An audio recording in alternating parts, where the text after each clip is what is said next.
Good afternoon, good evening, depending on where you're at. Welcome to this episode of the Scott Ritter Show. When we reflect on what the situation is in Ukraine today in regards to the special military operation, there's a narrative that's forming in the West. One is that the battlefield is static, primarily because Russia has failed to accomplish its objectives, and Ukraine, with the assistance of NATO, has launched effective counterattacks that have driven Russian forces back in the north, in Kharkov, and in the south, in Kherson. And that in response to this, Russia has unleashed a devastating assault on the civilian infrastructure of Ukraine, punishing, in effect, the Ukrainian population for the failure of the Russian military leadership to accomplish its objectives. That's the Western version.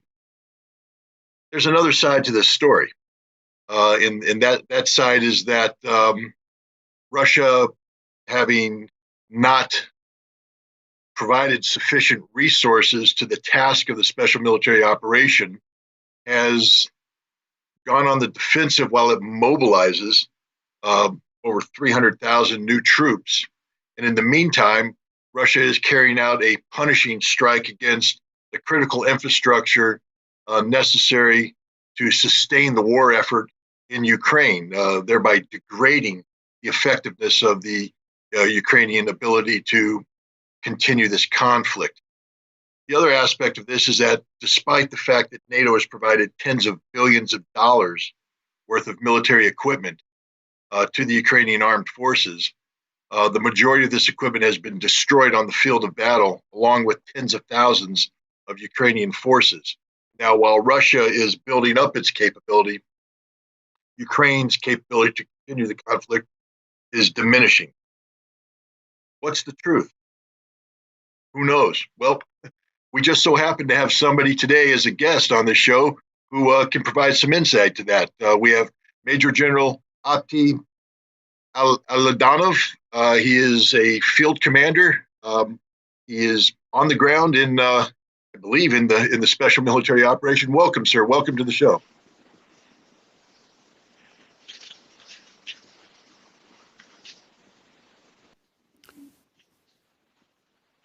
Okay, well, I hope you can hear me. I'll go ahead and ask a question.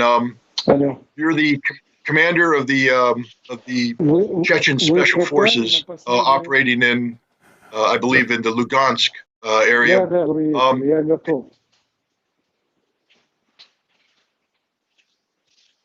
I was hoping you could provide the listeners with just a little background.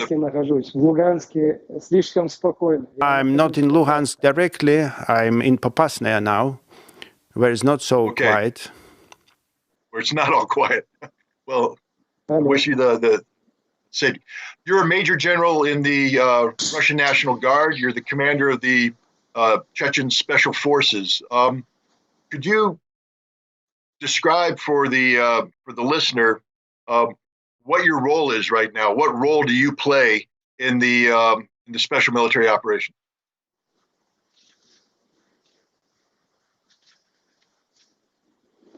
Good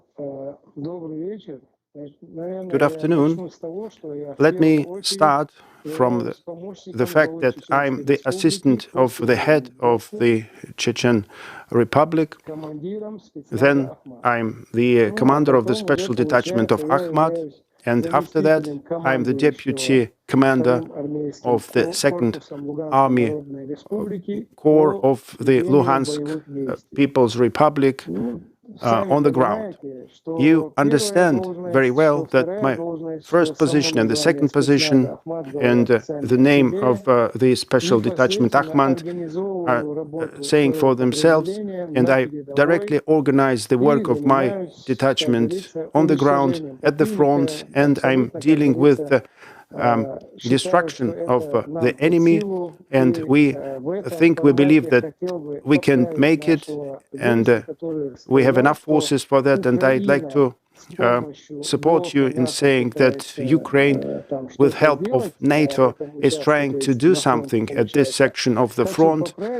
And I'd like to correct you a little bit still that NATO bloc using Ukraine is trying to weakening Russia and to defeat us, to defeat Russia. That's I wanted to stress once again. And myself, as the commander of special troops of Ahmad, I'm one of the commanders who is part of the general troops of the Russian Federation. I am proud of that, and I believe that I'm on the side where the truth is. I have to note that once the soldier of American forces who is directly present today on this show also takes the correct position today, and I believe that he is taking the side where the God is. And that is God. This is good that he understands the essence of this conflict, and my gratitude goes to him for that. Thank you. Well, thank you for that. I want to point out to our listeners that you are the recipient of the Hero of Russia Award and also the Gold Star of the Lugansk Republic, which means you've been involved in this conflict for some time now.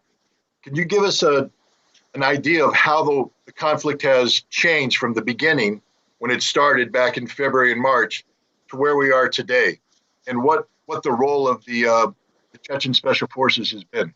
How has that changed over time?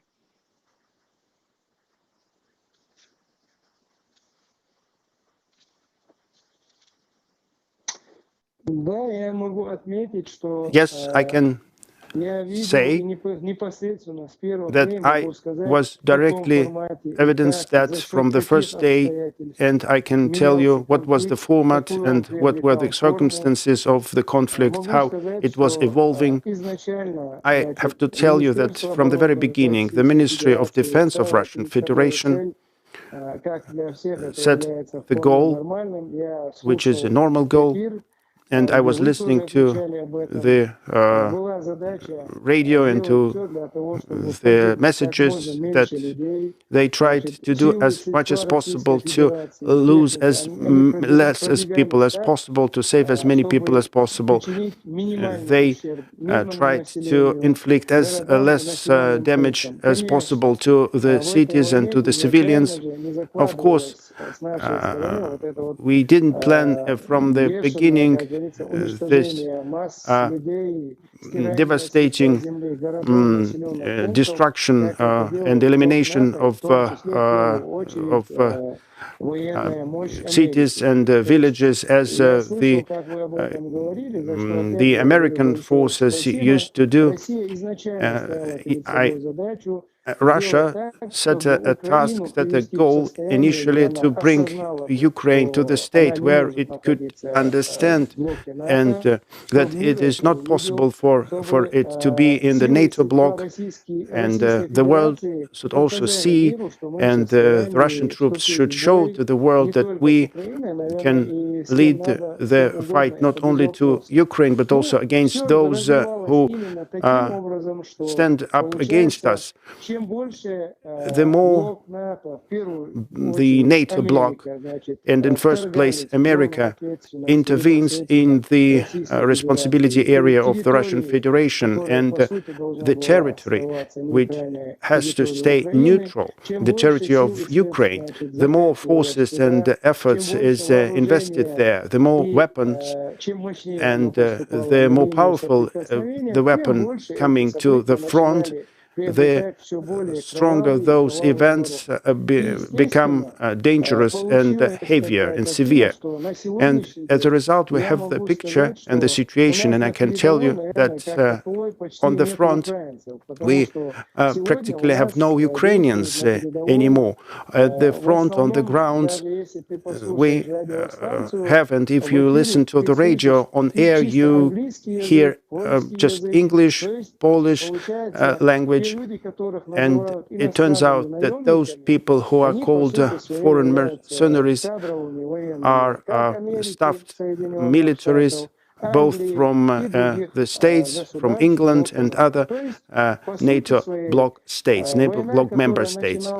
In essence, the war, which started from only one item, from one goal to leave Ukraine, like, can we say, neutral without entering NATO bloc. And the war, which in the very beginning of the conflict against Ukraine, this war grew and turned to the conflict between Russia and the NATO bloc, and first and foremost against the US, which governs this situation. All masks are now off. The only question is how far America is ready and Europe is ready to go in this war against Russia. I have to stress that we are ready to go to the very end, and for us, let's say, the death at this sacred war would be just a present from our Lord. And for us, the death is as precious for us as for the bloc NATO militaries is the life for these benefits. We are ready to go to the end, and our special detachment, Ahmad, is the active detachment, and together with the second corps of LPR are fighting for the villages and cities on the territory of Luhansk People's Republic. We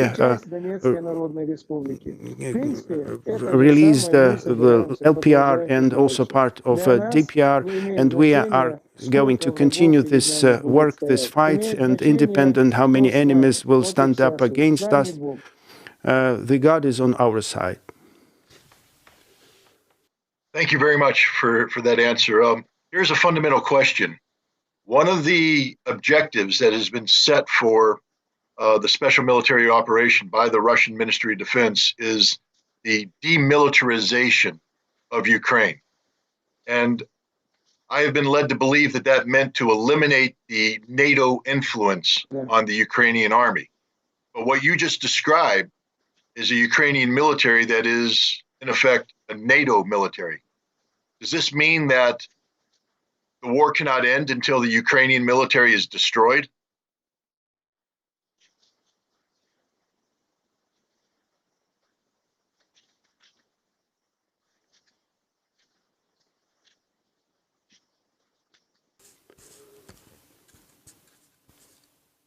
Well, let me answer to your question in the following way. The Ukraine war machine does not exist. The Ukraine military machine doesn't exist. If the NATO bloc, which under the aegis of the war to the last Ukrainian, will just step back from behind of Ukraine, Ukraine will not be able to hold even one day. Today, in essence, the Ukraine people is at the front and on the bayonets of the NATO bloc militaries, of the NATO bloc troops. And if this pressure is piled on the Ukrainian management and government, on Ukrainians who are conscripted in thousands, and they are dying on the front in thousands and 100,000s. And if we remove this needle of NATO, which injects money into the Ukrainian military and which come back to the to America in the format of different accounts which being pumped in with money, with Bitcoin, as it was discovered just recently. If this stops to work, if the system of encashment stops working, of this laundry machine of Ukraine, if we remove the forces and means which are now enforced in America to make work this laundry machine properly, Ukraine will not be able to withstand even one day. And you know that also. If someone would say that it could withstand, I can prove it very easily. Let them ask me any question and I will give the answer. Okay, I'm going to take you up on your challenge. Nazis. In the United States, we're told it's exaggerated. There are no Nazis in Ukraine. If there are, there's a small number of them. What's your understanding? You have frontline experience. You have fought the Ukrainian enemy. Is there a Nazi problem in Ukraine? Is there a Nazi threat? Is this something that the world should be concerned about?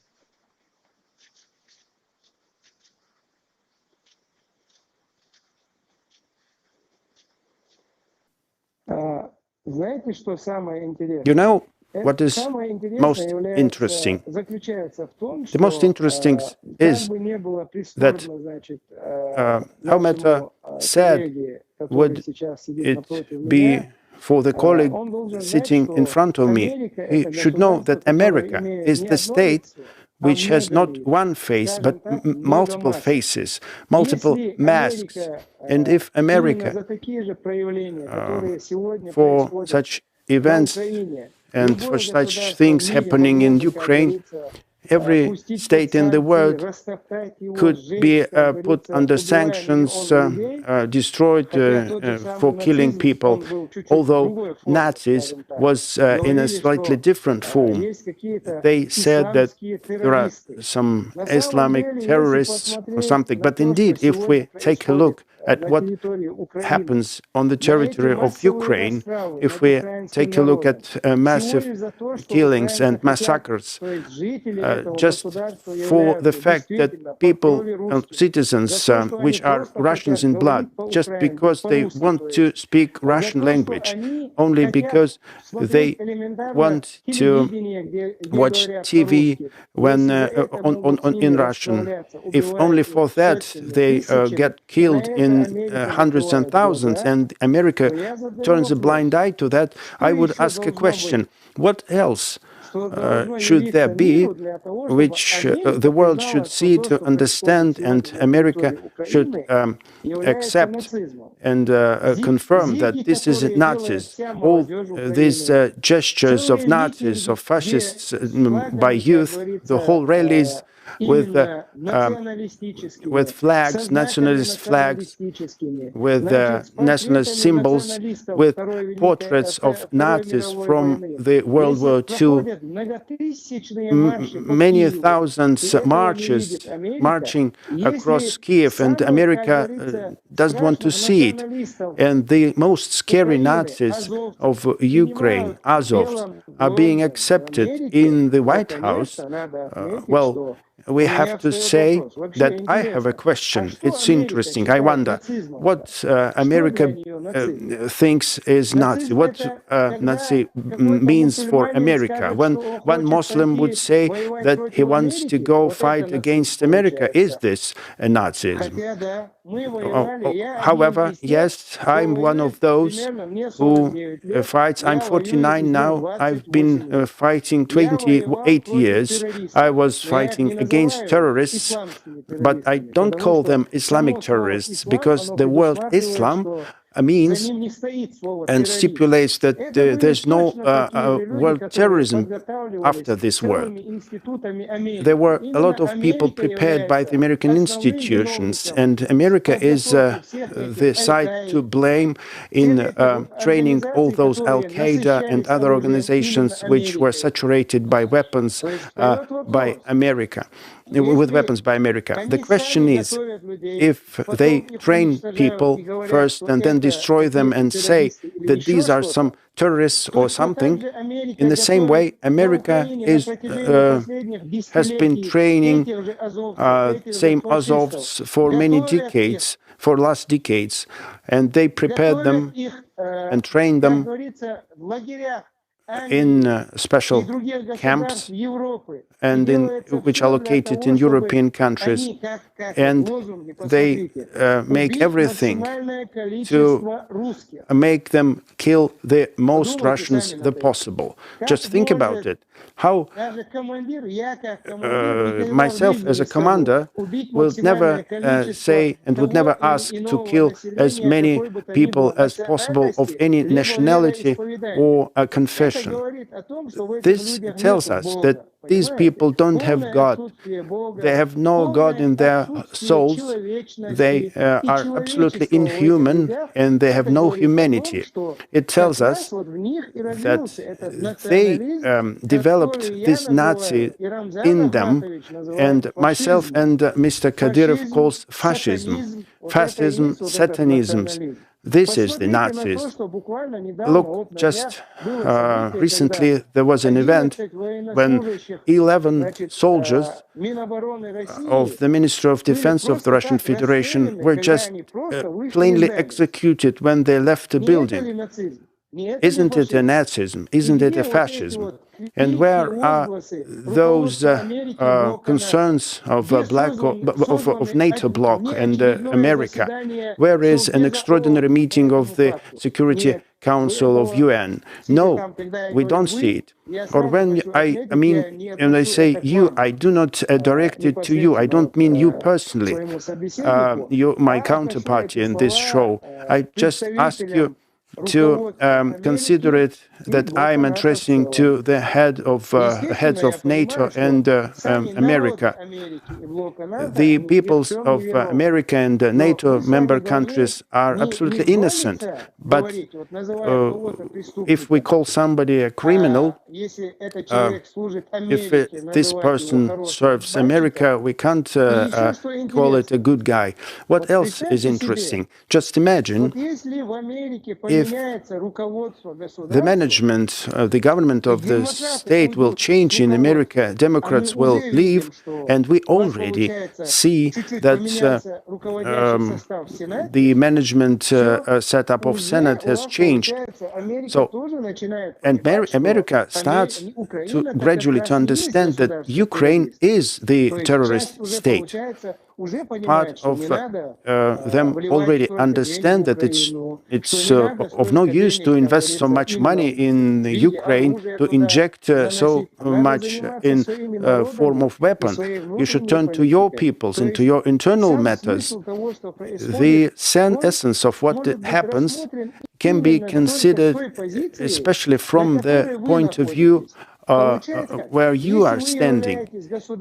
If you are a state official of America, of the US, or if you deal anything in this state, for the slightest expression of your opinion on what happens in Europe, which is not right, you can be fired, you can be fined, penalized, blocked, your account could be blocked.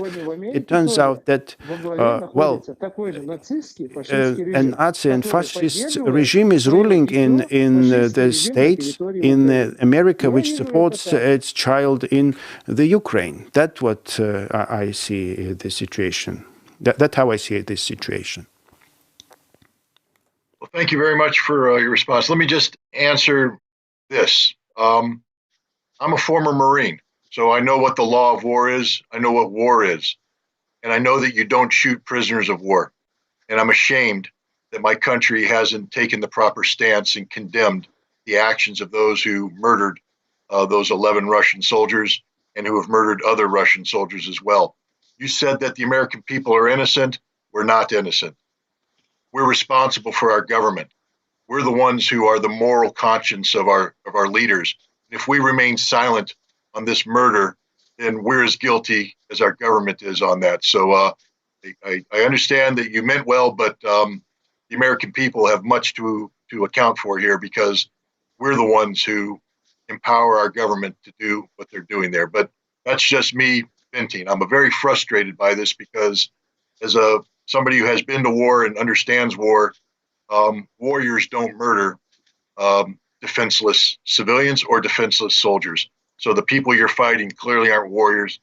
they're murderers. But now I'm stopping being a journalist and I'm becoming involved in this. So I'm going to step back to being somebody asking questions. The Chechens are very proud of their military prowess, as they should be. I just want to take a step back. There's a military academy, a Russian Special Forces Academy in Chechnya that trains the Akhmat Special Forces and others. Were you involved in the creation of this academy, and can you give us some idea of the quality of the soldier that's produced by this institution?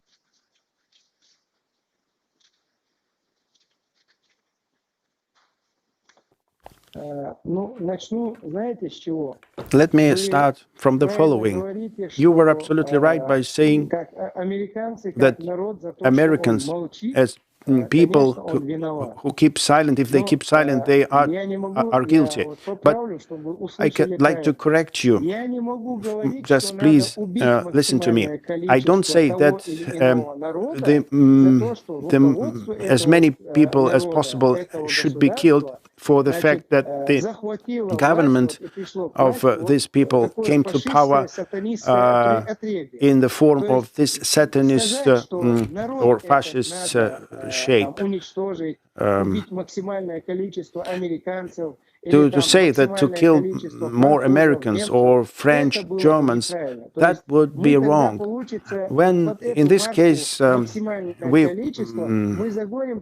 would drive under this label those people like you who understand correctly what happens and try to influence the situation somehow. We have to divide clearly the people and those guys who, by having captured the power, suppress America and American people, deceive people, and lead their people to the abyss, after which America will cease to exist. And there will be no great power of America anymore in this case, because everything is done to make America not a great country anymore. This is first. Second, I should say that Spetsnaz, Rus, from the very beginning to the very end, is the product of Ramzan Kadyrov, head of Chechen Republic. In essence, the goal to make this institution, Rus Spetsnaz, comes from the concept of the first president, Ahmad Kadyrov, who instructed us to train our youth, to prepare our youth in all possible areas, sports, culture, and also, and first and foremost, probably to prepare our population, our youth, in the military format, because we were always ready to stand up for the interest of our state and of our people. Proceeding from this concept, Ramzan Kadyrov set the goal and set the task and created this institution, Rus Spetsnaz. And with pleasure, I have to say, as a team member of Kadyrov's team, within this team, I also have some part of contribution in establishing this institution. And I also took some part in this project. The fact is, if you noticed, probably, the institution Rus Spetsnaz, which appeared from nowhere, if we may say so, after several months, managed to select fighters from different detachments, and under control of Ramzan Kadyrov, they trained militaries, they trained soldiers who, for the first time in the history of the Russian Federation, visited the competitions of special forces in the world, and they won the first place in these games. The training took only a few months, and for a few months the Rus Spetsnaz, the special forces, special soldiers, fighters from the law enforcement agencies of Chechen Republic, trained by Rus Spetsnaz, they managed to win the first place in these special forces competition. For dozens of years, fighters from other countries went for these competitions, and Chechens, as they are, from the old times, we can be proud of saying that we were very good fighters in the history. This is the people who lives by the Chechen ethnical code. We have a lot of restrictions, and many things are prohibited for us. The only way is what we do should be for the benefit of our people, for our religion. We, as pure Muslims, cannot accept when we could diminish or hurt or kill a person who is weaker than us. We, being on this war, being at this war, you should understand, we have absolutely no need to resort to those items on some conventions or blocks, Organization of United Nations or others. We always compare, we always observe our ethical code. And I have to reassure you that our Chechen moral code is much more severe than all charters and instructions of the UN. In this format, it turns out, the spirit of the military spirit of our people was combined with modern military technologies, weapon and equipment, and it turned out that we have got a hybrid warrior in the end, who are ready to go to the end, who never retreat, warriors who always execute orders of the Commander-in-Chief of the Russian Federation, Vladimir Putin, and we can be proud to say that we Special Troops Akhmat is the warriors of ISIS, of Jesus. First, we always place on the first foremost foreground our belief in God, our faith in God. And with this, we can come to the result, which will be for us supported and directed by our Lord. And Rus Spetsnaz took its part and made a great contribution in this fight. Every week we receive new 200 people who are being trained. We have rotation, of course. A lot of people, many people are willing to enter our academy. Even the form of mobilization which happens in Russia, there's no need for this mobilization in our republic, because we have an endless flow of those volunteers who want to go for it. They all are they all undergo training in Rus Spetsnaz under the direct control of Ramzan Kadyrov, and the result, how good we are, how good warriors and fighters we are obvious for the enemy. Thank you for that. Looking forward, there is going to be the arrival on the battlefield in the coming months or weeks of over 200,000 mobilized troops. How do you believe that's going to impact the special military operation? How do you see this conflict going forward? You said that you're going to fight until the end. With this arrival of the 200,000 troops, do you expect that the end is going to be sooner, or is this war going to drag on?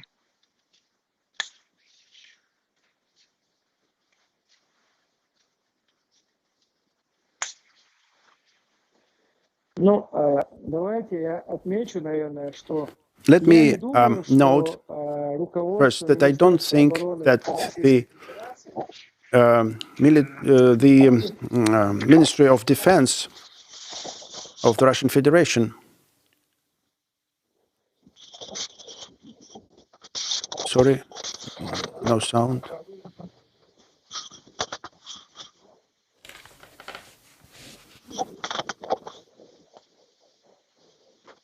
Unfortunately, that's the reality of doing an interview in times of war. That was a frontline commander, Opti Alaudinov, a Chechen, a hero of Russia, a hero of the Lugansk Republic, a hero of Chechnya, a man with extensive combat experience. And I think it was an invaluable interview to give us the frontline perspective of what's going on and his role in the current conflict. I think we have him back. So I think that's the end of the interview. I want to thank everybody for tuning in. Remember, knowledge is power. My name's Scott Ritter. Have a great day.